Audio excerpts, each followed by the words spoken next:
Well, coming up next on the Heat Index this morning, a stirring video that is being shared by millions. A couple's decision to allow their young child, born female, to become male. ABC's Mara Schiavocampo has more on their emotional journey.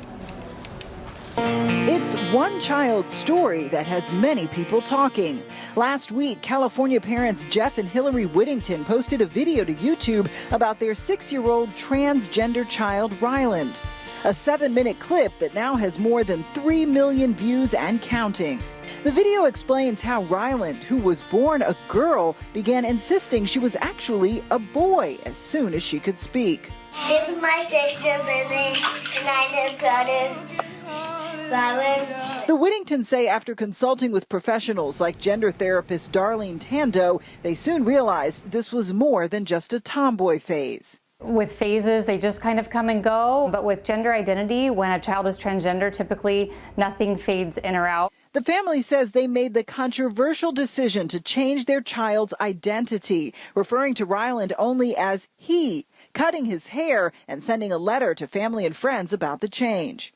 There's huge benefits to doing this earlier in life. It's really just like they've been handed this gift that everyone around them all of a sudden starts seeing them for who they really are. The video has struck a chord. A People.com article drawing more than 1,500 comments in just 3 days. I commend these parents for doing what is right for their child, writes one.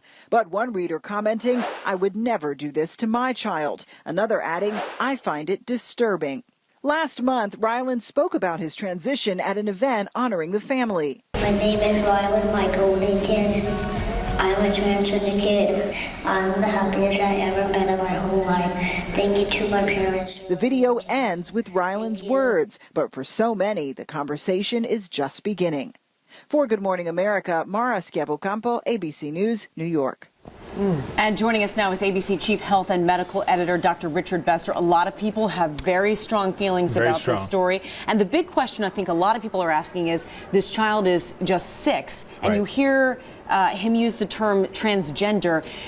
Is it too young for a child to know or to be able to distinguish gender? Yeah, I mean, that's the big question that everyone has. You know, the more we're learning about gender, the more we're learning that this is really hardwired. It's hardwired in the brain. And from very early, from the first couple years of life, children will recognize gender and then start to identify with gender.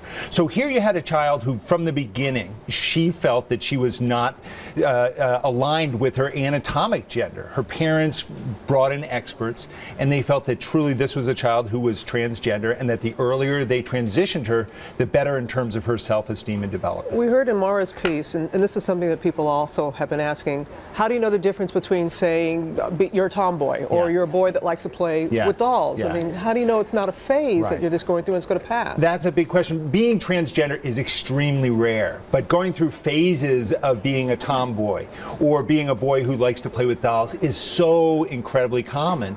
And that doesn't reflect whether you are going to align with the opposite anatomic gender. That has something to do maybe with your interests, which may persist or may fade and change, and it's very different. And what's the connection between gender identity and sexual orientation? Yeah, and this is a little tricky. So gender identification is whether you align with being male or female, and transgender, whether that lines up with what you are anatomically.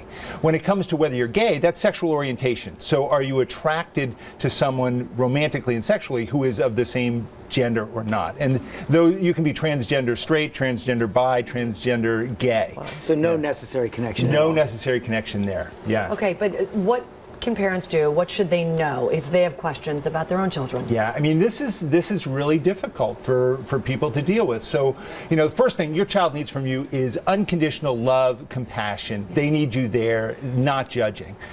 Get some help on this. Talk to your child's pediatrician. If they have expertise or any experience in gender issues, go with that. If not, ask them to refer you to someone who does, because this is really, really tricky and really, really confusing. There are many children who will align with the opposite gender physically, but it will be a phase, but not all.